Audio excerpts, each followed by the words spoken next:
Good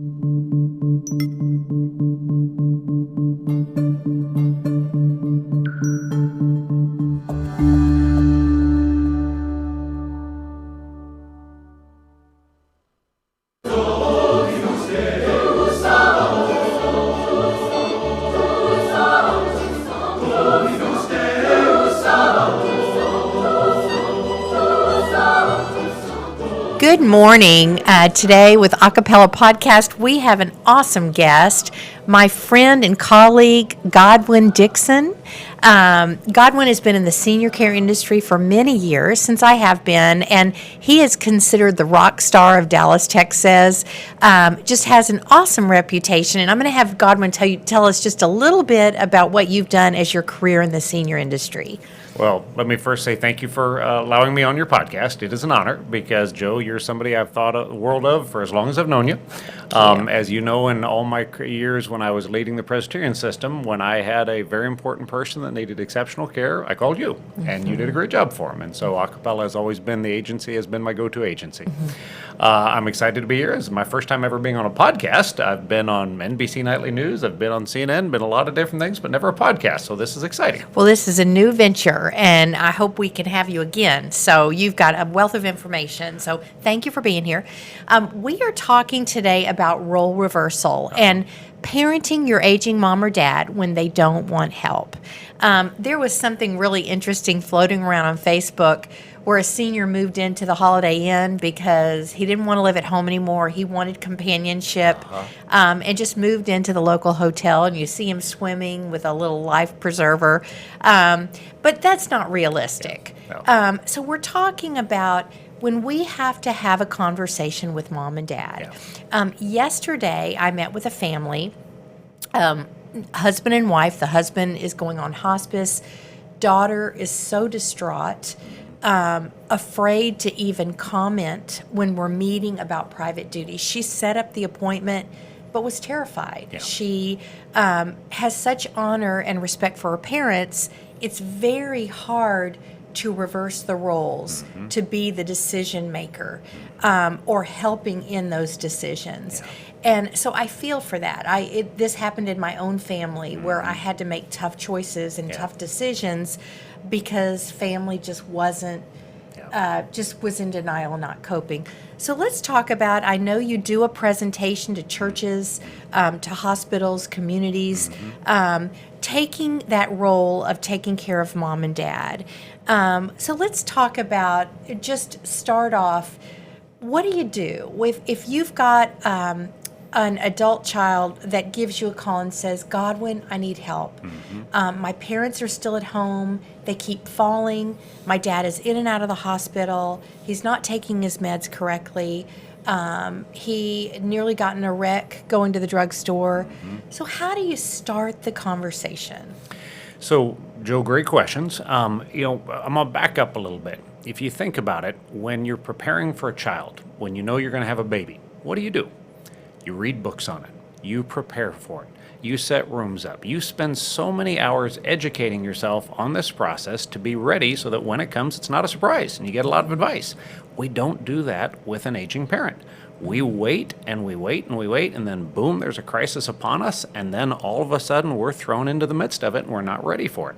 So my father-in-law always talked to me about the 7 Ps. I'll leave one out, but proper prior performance prevents poor performance. Proper prior preparation prevents poor performance. We have to prepare for these sort of things.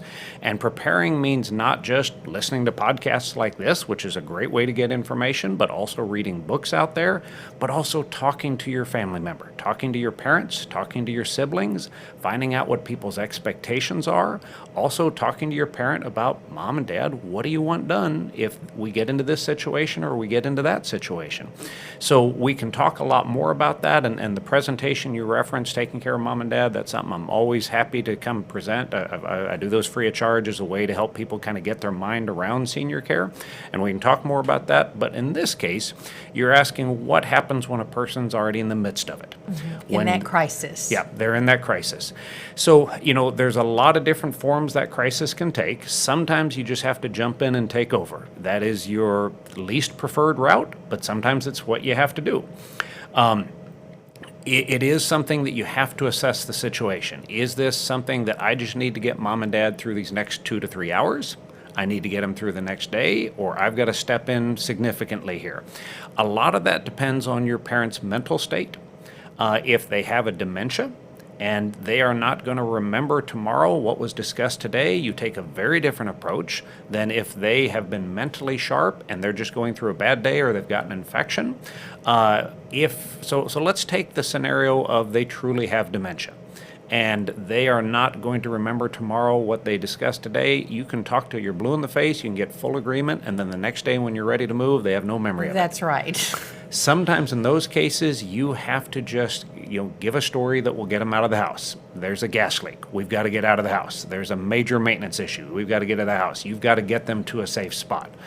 Ideally, you, however, want to reason with them. And we can talk a little bit more about this, but I know that with my own father, I would say, Dad, you got to guide me here. You got to lead me. Help me understand how to support you. Help me understand how to parent a parent, how to help out with that. Well, and I know you talk about listening.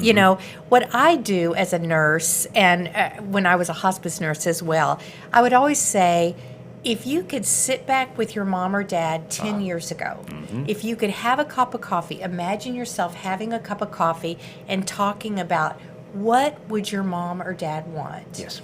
And they'll sit back and think about it and you're right. You know what? My mom and dad would not want to be living in this situation. Yes. They would not want, to be falling or, so it's important to have the conversation and start that conversation early. And I've really shared on my podcast, it's just as important, like you say, when a new mom is about to give birth, but just like kids deciding what college they want to go to, we need to have that conversation. What do our parents want to do? We need to start that conversation early. Yes. And how do we do that? How do we get that in the mindset? When we are deciding what college is, or when are you going to be wanting to downsize? When have you thought about, there's so many communities popping up. Have you thought about where you want to be and what you want to do? And just having those conversations is so important. So let's talk about damage control. And we're talking about you're in a crisis. We have a family that we're working with right now that the siblings do not agree. We've got 2 siblings that feel that Medicaid and Medicare should pay for everything. This is for private duty, for a private caregiver. Yep. This couple needs care. They are desperate for care. A couple of the siblings are on board, but nobody is the decision maker. Advanced directives have not been put in place. And so there's a tug of war. So in that kind of situation, how would you advise the level-headed children? So, that's a lot of issues, and it speaks again to planning these things out ahead of time and getting educated. So let's start with Medicare and Medicaid. Medicare, the best way, when I describe Medicare to people, Medicare used to be called, and you remember this, Joe, it used to be called catastrophic, which means a catastrophe hits, it will pay to get you back on your feet again, but no more. It is not a long-term payer. It was a short-term payer to help you out. Medicaid is what we used to call welfare, which is you are out of money and it pays very poorly. In the state of Texas, we are the second lowest payer in the nation. And so, unfortunately, those facilities that count on Medicaid have very little money to work with, and you're not typically going to get the best of care.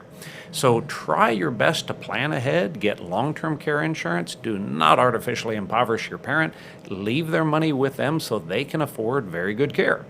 And you will have some family members saying, gosh, but, that's my inheritance. It's not. It is your parents' money. And you also need to think about, you're teaching your kids how to take care of a parent. If you have saved to get good care when you need it and your kids say, no, that's ours, and they take it away from you, that sounds pretty horrible. Don't do that to your parents. So it is important to remember. The other thing is you get one shot at this to take good care of your parents. And I want to talk about both sides of that. On the first side, are you going to do it perfectly? No. And you have to forgive yourself when you make mistakes. Much like, your first child, you learn a whole lot that with the second child, it's a lot easier going. The first time you go through this with parent, it's going to be some challenges. You're going to make mistakes, but you try your best. But you do want to try your best so you don't have any regrets. I had the honor of caring for both of my parents, and I stress that it was an honor. It was hard. It was one of the most difficult things I ever went through. I had some really bad evenings. We had some really challenging situations, but I always tried my best, and I can sleep at night knowing I gave it my best. And part of that is I didn't skimp. I paid to make sure they got the very first best in quality, and I tried to do my best at all times. Do your best on that. So how do you know? There's so many choices, and there's so many communities. There are so many agencies. How do you know? And people ask me this all the time. How do I know when I'm writing that check that it's going to someone with ethics and honesty and character? Just how would you advise the consumer on that? So great questions. For starters, drive for quality. You may find that there's 2 to 3 communities very close, and yes, it's wonderful if the best place is close, but if the best place is not close, still find the best place. Because you think about it, let's say you visit your loved one for 1 hour a day, every day. Okay, first off, you would be hero status because that's really hard to do every single day. The other 23 hours of the day for that loved one, you're not there. They have to depend on the quality of that center. You want to choose the very best for them, even if it's more of a drive. Then you have to think about what is right for them. There are a lot of different styles of facilities out there, and in my career, I've led all different sizes. I've led communities everywhere from 95 beds up to communities with 725 in them. I've been part of systems with over 1,000. I will tell you that based on my experience and Teresa Whittington, my registered nurse business partner's experience, we have decided that a small, intimate setting is the best way because especially as a senior needs more care, you want to be able to focus on them because quite frankly, you're different than me. My parents were different than you. If I've got to take care of 60 to 80 to 100 people in a single building, I can't personalize it. If I'm taking care of 12 to 16 in a building, I can personalize it. And at the later stages, you want to be personalized. So that's part of it. The other part is get to know administration. Okay?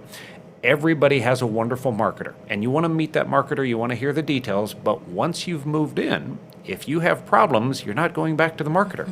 You're going to be dealing with the administration. So when you are checking out a facility, have lunch with the administrator, have lunch with the executive director, get to know them, decide, is this a person I trust? Do I feel good about? Are they stable? Do I think they're going to be here? Is this a person I'm comfortable dealing with? Because that's who you're going to be dealing with longer term. And, one thing, I've talked about the activities in communities, and sometimes they've got activities listed all day long, but nobody's at the activities. Yes. So this is one thing for me. When you're going to look at a community, it's not just about the furniture.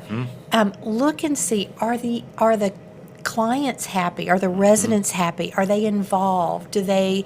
I know my grandmother moved into an independent living. She was very social and taught Bible study, loved the Lord, sang in choir. Well, she got to this community in Dallas, and she's like, nobody talks. She said, and she did it because she thought that's where all the Baptists went. That was her reason for picking this community, and we let her make the decision. It was her decision. But nobody came out of their rooms. And so she didn't think of looking at, okay, what about activities? What do we do to get to know one another? So all those bells and whistles, yes, sometimes the buildings are beautiful, but you're not getting that care. So I know you are director and founder of Teresa's House, and that's about to open, and I'm so excited about Teresa's House. Let's talk about, okay, you were involved with this wonderful new community, and you have done tons of research on what is the community of the future, what does it look like, and what is the best way to care for seniors if they choose moving to a community. So let's talk about your research and what you've come up with. So one of the things, I've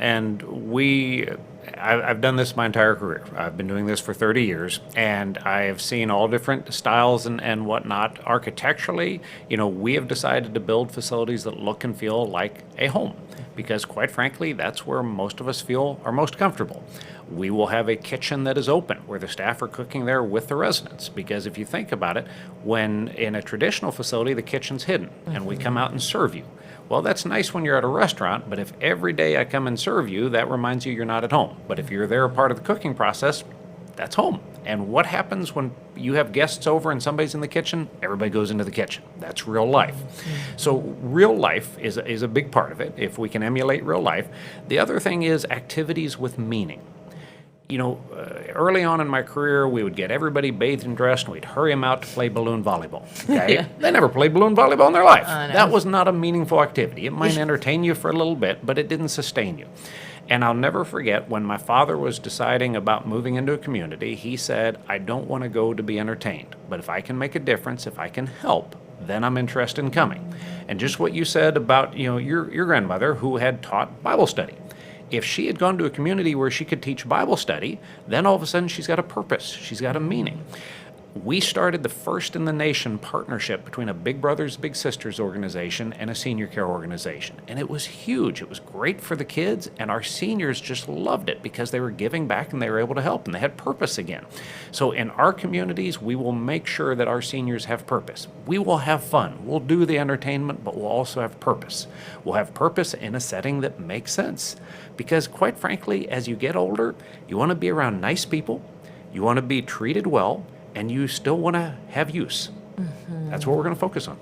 Everybody, and my grandmother would say, everybody wants to feel needed. Yes, absolutely. That's awesome. So what about how are you doing as far as ratio? Because I know that's a big question people ask. Well, how many, what's the ideal ratio with your research to provide the very best care, optimally, and so talk about that. So you have a lot of different settings, and it kind of depends upon the care level that you're dealing with. When you and I started in this field, everybody was cared for in nursing homes, okay? They didn't like them because, quite frankly, customer service wasn't at its best. The rooms were small. They were very institutional feeling. But the good ones, at least, had good staffing ratios, and they had certified staff, certified and licensed staff. They actually had people that had been trained and licensed and certified to do their jobs. Then assisted livings came along, and the good thing about assisted livings was bigger rooms, typically better customer service, but almost no regulation. And so you weren't required to have certified people passing medications. You weren't required to have nurses. The average family member walks in, sees these people with scrubs on, assumes that they're nurses or they're certified nursing assistants or certified medication aides. They're not. You typically don't have a nurse after hours. You do not have people certified passing meds, so you have med errors that are rampant. And so it is staffing ratios is very important, but also the caliber of the staff. Are they certified? Are they licensed? Those sort of things. So in the traditional model, you have one nurse aide providing just patient care. And that may be in the very best of facilities for 8 people. That may be 12. That may be 15. Then you have a housekeeper cleaning rooms, and that may be for 20 or 30 rooms. You then have a dietary person cooking. And so you have all these people coming back and forth into their lives, doing a little bit of their life. We have settled on the universal worker concept, where we will have one person focusing on 4 to 5 people and doing everything for them. And when we have sat down in the facilities that were doing this, the staff said, I am so much happier here because in the traditional setting, I have to get in and out of that room as quick as I can because I've got a bunch of other people to take care of. And I never really get to know my residents. I never really get to know what they need. In this setting, I get to know them. I actually have time to spend with them. And we heard that echoed from the residents as well. Here they get to know me. And there's also, not only do they have the time, there's only 12 to 16 people here. I can handle that. 50 to 60 people at my age I can't handle. So I think smaller is the way to go. Certified and licensed staff are the way to go. Okay, and let me ask you were talking about assisted living and those regulations. Is that changing? I mean, do the state and federal government, do they know that that's a problem, or What's going on with that? So the regulations for assisted living are set state by state. If the federal government funds things, they get involved, but they don't fund assisted living. Assisted living is about 98% a private pay model, people paying out of their own funds or their long-term care insurance, so that is set by states. Texas does not regulate very heavily. So you have some states where there's quite a bit of regulation on assisted living and they hold a higher standard. Texas basically says, buyer beware. There are some very good assisted livings. There are some not so good. You have to check it out. There is rumbling about more regulation perhaps coming because they're seeing a lot of challenges in the field right now. But for right now, families need to ask, do you have a nurse here on site, evening and nights? Is the person dealing with my loved one's medications, are they state certified? Or are they somebody that just has a little bit of training and the RN delegated their authority to them? It should be a state certified person. So you have to ask those questions, and most people don't know to ask those questions. Mm-hmm. They don't. I know. Is there a resource that you know of they could go to to know what questions to ask? That's a good question. We have certainly had those sort of resources on the nursing side for many years. I have not looked into that because I've always just, guided people and directed them, and we always made sure our facilities had everything that you needed. So I would imagine you can Google, but that's a good question. I'll have to get back with you on that one. Mm-hmm. Okay. Well, and, just with the assisted livings, a lot of the patients that we have with private duty, we have families that move someone to an assisted living, and then they wind up having to have care around the clock because they think assisted living is more assistance than their loved one is going to get. Yeah. And they move in because they like the building or neighbors live there. So it is so important to ask those questions and do your research, like you say. So tell me, let's talk about empathetic listening skills. And I love this part of your topic. When you're having that conversation with mom and dad, and you have some great, this is an example. We had a patient say, I'm not leaving my home. You can carry me out on a gurney. I'm not leaving my home until I leave on a gurney. How do you respond to that? You've got some great empathetic listening comments, and let's talk about those for a minute. So you have to kind of put yourself in the position of your parent, your loved one, the senior. Their home is their independence. Their car is their independence. And even though logically they may understand they can't manage it anymore, emotionally they're not ready to give up on that. And if I come in strong and I'm really just hammering them to say, you got to do this, often they're just going to fight that much harder. Right. And so when you can say, Mom and Dad, I want to work with you on this. I want to support you on this. End of the day, it's your decision. And I'm going to support you. And I'm sorry you're going through this. I know it's really tough, and I can't imagine what this is like. You can also ask them to share what it's like. I will tell you that when both my parents were declining, they both knew they were dying. And I asked them questions. I said, what's it like? What are you thinking about? How are you feeling? And when they were able to open up and share, then they were much more open to talking about the problems and much more open to brainstorming. I had to approach the brainstorming not as if I'm telling you what to do, but all right, have we thought about this? Does this make sense? What do you think about this? And kind of stand beside them and brainstorm. But again, empathizing. I can't imagine what it's like to give up the keys, Dad. I know how important that is to you. I so appreciate your being open to this discussion because I know you wouldn't want to have an accident. And I know the thought of hitting somebody and injuring them would mortify you. And yet I also know how hard this is. And so you kind of validate, but you also make your points in there. But at the end of the day, be kind, be loving, but still be firm. And don't shy away from the difficult topics because, quite frankly, and I know we had talked earlier about driving. That was a part of the article here. You can't let a loved one be a risk out in the community. Now, if they are at home and they are making bad choices, that's a tough one. And one of the things you and I had talked about, Joe, was making peace with the fact that you can't always control the situation. Your parent may make a bad decision. They may suffer because of that decision. You could overrule and take things over, and you might so damage the relationship you do more damage. Some people would rather suffer than lose that independence, and you kind of have to make peace with that sometimes. I had a patient several years ago that refused to move, and I would go see my hospice patients on Monday, Wednesdays, and Fridays. And I left him on a Friday. It was like 1 o'clock. Went back again on Monday for my Monday visit, and there he was on the floor. He had walked me to the door and fell. So he was on the floor from Friday until Monday. Yeah. And I remember him saying, "Where were you? Where were you?" And, sometimes it's going to be something catastrophic and horrible. I know with my grandmother, the reason she decided to move, she was 93, trimming the rose bushes, and fell and was on the concrete for 4 hours before somebody found her. And she was stubborn, and so it was something like that, And Joe, in that case, you can sometimes say, Mom, Dad, I'm losing sleep worrying about you. The thought of you falling and nobody finding you is just wearing me out. If you would please consider doing this for me, that you'll tap into that parental emotion of, oh my gosh, I don't want my kids to hurt. But also recognize if they say no, that's their right to say no. I had a situation with my father.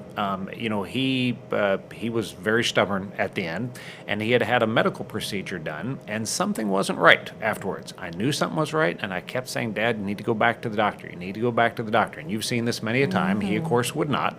And he, after refusing umpteen times, my son was in scouting at the time and had worked his tail off and had won an award, and it was one of those fairy tale moments where he was getting rewarded for his great. I was at the ceremony when my dad called me and said, I'm in crisis, come right away. And I had to leave, and I left my special moment with my son to now find my dad in a mess for the condition that I had asked him to have addressed about 6 times, and he hadn't. And I took care of him, I loved him, but once we got through that, I said, Dad, I want to share with you what happened. I asked you about 5 or 6 times to address that, and you didn't, and then it got to a crisis. You suffered. I missed this moment with my son. I'll never get a chance to recapture that moment. That, for him, was kind of the unlocking mode where he realized that his actions were impacting other folks. And after that, he was much more open. He ended up moving into our community and thrived. But sometimes it takes those challenging things. But what I didn't do was scream and holler at him. I didn't, come down on him. I just said, Dad, I got to tell you what happened here. And sometimes when your kid says, hey, I'm worried about you, I'm stressing about you, or here's what this impacted, sometimes you can get a breakthrough then. Wow. So let me ask you too, and people ask me all the time, why is there's a variance in cost for assisted livings? And what about those assisted livings? We've had clients move in, and then they're added charges. They're not. So as far as the cost, if we can just touch on, if you're directing a family and they're saying, okay, I'm going to look at 5 or 6 places, and there's such a wide range, what would you recommend that they do just to help them in that process, the selection process? So I will tell you, prepare yourself. This is challenging and it is confusing. And it's much like a car dealer will advertise one car that they have deeply discounted to get you on the lot. The odds of you getting a car at that price are next to none. Same thing oftentimes happens in senior care is that you will see a very low rate advertised, but that's if your loved one doesn't need any help with medications, any help with physical, any help whatsoever. Almost nobody pays that lower rate. Then you start to get added on level of care charges upon level of care charges upon level of care charges. And so it's important to, before you make the decision, absolutely have your loved one evaluated to find out what the true cost is going to be for your loved one, and then find out as they need more care what the cost is going to be, so you're comparing apples to apples. So that's one element of it. The other is, to a point, not 100%, but to a point, you get what you pay for in senior care. You will find some low expensive alternatives, and if you are absolutely committed to bargain shopping for assisted living, you're probably not going to find the best care. Okay. Now, it may be your parent doesn't have the funds and you've got no choice. And then by all means, find the best, find stable administration, stable ownership, find people that you trust and feel good with, and then get within their budget. But if you can afford more, find a place that's first class. Yeah. And typically where the difference will be if they have certified staff, state certified staff, not certified by them, but actually state certified, and nurses. Having nurses around the clock is hugely important. Seniors fall. They oftentimes fall at night. And if there's no nurse there at night, they have to call the person on call in the community. It'll be 45 plus minutes before they get in, or they're calling the emergency room, calling the ambulance to come in, or they're picking them up without assessing them. A lot of my hospice friends have stories of getting called in because their folks were on the floor and they'd been on the floor for 45 minutes before anybody got there. So just recognize what happens after hours is important. Make sure you have a center that has nurses after hours, has certified people passing medication, certified people handling the care. Quality matters. And make sure they're awake. Yes. Yes. And Yes. I had two situations. I was a hospice nurse, and I went to an assisted living and to pronounce a patient that had passed away. So I was there to call the doctor, and Yes. the nurse, when I was leaving, said, "Joe, will you please stay with me? I have 80 patients and I'm by myself." Wow. And, what I say to people when they're sick with the flu or a stomach bug, Yeah. your body is at its weakest Yes. at night. Yes. So wouldn't it make more sense to have more staff, Uh-huh. more than one person or a skeleton staff? Uh-huh. So it's so important to ask. Just because it's nighttime doesn't mean they don't have those Yes. needs. Another assisted living, we had a patient at an assisted living with nurses around the clock, and the family was paying for it. Well, our nurse called in at the last minute, so this was several years ago, so I wound up going. I could not find one staff member all night. I could not medicate my patient. I didn't have supplies. So the next morning, at the end of the shift, I went to the director and I said, "I think your staff was sleeping. I couldn't find anybody." Yeah. No one came in until 6 o'clock this morning to help with the bath. My agency, myself, we were banned from that building. And so, Yeah. That tells you all you need to know about that company. it does. And so I was like, okay, that's Yeah. fine with me. If you're not going to do the right thing, I don't need to do business with you anyway. So, but it is so important, those after hours. Well, and Joe, you're getting to another issue, ethical leadership. There are groups here that are just here to make money, and they will cut corners. And I wish they didn't exist, but they do. You need to find good, ethical people, stable people. I early on in my career, the first time we used a camera to see what was going on after hours, I had a director of nursing say, "I don't think I want to know." And I was horrified. I was like, oh my gosh. Yes, you want to know. Absolutely. So our facilities will have cameras throughout in the hallways. We will be regularly monitoring to make sure our staff is doing their job, and we make sure the staff knows we're doing it, and we present it. We say to them, we have cameras up here. This will back you up. If anybody claims you weren't making rounds, we'll have proof here on camera. Of course, the reverse message is sent as well. Make sure you're doing your job, because we're going to be watching. Well, and I tell all of our staff, all of our private duty staff, there is a camera in the home. Yes. No matter where you are, there's a camera. Yes. And now with people with phones, if somebody's caught sleeping Yes. or you can take a picture of anybody anytime. You can video anytime. So always work as if you're being monitored. And Joe, the other thing is nighttime staffing. You referenced that nurse that said, I'm the only person here for 80. Unfortunately, those things happen. And it comes back to how the organization staffs. Our facilities will have 12 to 16 per house. We will have 2 people at nights in every one of those. Nobody comes near that ratio, but we know that if you want to have the best, you've got to have the staff there. So we'll have not only the certified and licensed staff, we'll have a good number of them. That's what it takes to do quality. It does. And we all want quality care. Yes. When I'm sick, I want to be cared for, and I want people to do the right thing. And so that's. Anyway, it's just exciting to work with. I cannot wait to see Teresa's house. Well, and interesting, what you just said there. When I'm sick, I want people to put their themselves in that position, because when you are sicker than a dog, that is oftentimes what a senior is feeling. because their body is failing and they don't feel good. And they want to make sure somebody's getting their medications right. Imagine a medication error when you're already weak. Imagine people not attending to you when you already don't feel good. We need to provide the best, and it is an honor. It's a sacred honor to provide for our parents. It is. And, for us with Teresa's house, we've named it after my partner, Teresa.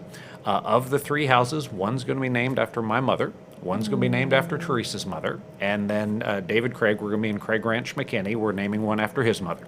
And, when you put your own mother's names on things and you put your name on it, you know that you're proud of it and you're going to do your very best. Well, one other question I've just thought about, safety. I know there was an issue this past year with somebody breaking into some of the wonderful communities, and very, very unfortunate. What is your comments on safety in your community, and how do you address that? So, the reality is, the bigger a community is, the harder it is to protect standpoint. You have a lot of entrances in and out. It's much easier for a person to get in. I've run huge facilities throughout my career. And I will tell you that over my career, we've had some times where people did get in that shouldn't have. That's another reason we've decided to go small, because it's so much easier to track it with 12 to 16, and we won't have an open door that anybody can just walk in. We will have a locked front door. You ring a doorbell, just like if you were somebody's going to your home, and you have to be let in. And then we eyeball to see who's coming into our home, because that's the only way we can guarantee it. Unfortunately, predators prey on easy targets. And seniors are often an easy target. Matter of fact, seniors are often preyed upon. And so you need advocates, and in the smaller setting, that's a lot easier to do. I am so excited to see Teresa's house. Can't wait. We are as well. You have been such a great guest and answered you. a lot of questions. So if somebody wants to reach out to you and has questions about your speaking or Teresa's house or just a recommendation in general, I highly respect your opinion on what's out there, and our community. How can we get in touch with you? Well, I'd be happy to help. Info at Teresa's house, and there's no H in that, so it's TERESAS, teresashouse.com is the generic number to get in, email. Or you can email me direct, Godwin, Godwin, at teresashouse.com. And I'm always happy to help. I may take me a little bit to get back, depending on what all I have going on, but I'll always get back with you and help in Thank any you. way I And can. you are so quick to return phone calls, and sometimes I've called you for various things, and you just really are a pillar in our community, and Well, I thank you, appreciate Jill. all you do. And you are as well. And thank Honored to be with you. And everyone have a great day. Thank you so much, Godwin, for your time today. Thank you.